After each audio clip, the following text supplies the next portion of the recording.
ప్రజలకు చేసే దాంట్లో మేము ఎల్లవేళ అహర్నిశలు కృషి చేసి మా స్టాఫ్తో పాటు మేము బాగా తోడ్పడతాము.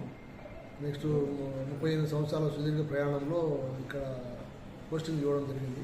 గతంలో ఎక్కడ చేశారు సార్? గతంలో కలెక్టర్ ఆఫీస్లో 23 సంవత్సరాలు, తహసీల్దార్గా చింతకుమదికి చేశాను. ఎన్నికల కంటే ముందు పౌర్ణమిలో చేశాను. తిరుపతి కలెక్టర్ ఆఫీస్ పరిపాలనాధికారిగా చేశాను.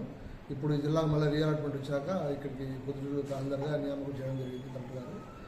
కలెక్టర్ గారి ఉత్తర్వుల మేరకు, పై అధికారుల ఉత్తర్వుల మేరకు, ప్రభుత్వం యొక్క ఆదేశాల మేరకు మేము చాలా కష్టపడి మంచి సమన్వయంతో ప్రజలకు మంచి పరిపాలన అందిస్తామని మేము కోరుకుంటున్నాము. తప్పకుండా సార్, థ్యాంక్ యూ. అలాగే సహచర స్టాఫ్తో కూడా సమన్వయంతో పనిచేస్తూ ప్రజలతో సంఘీభావంతో ఉంటూ పత్రికా విలేకరులకు అందరికీ మంచి మార్గం ఉద్దేశంతో, దశాదిశ నిర్దేశంతో మంచి పరిపాలన చేయాలని మా యొక్క సంకల్పం.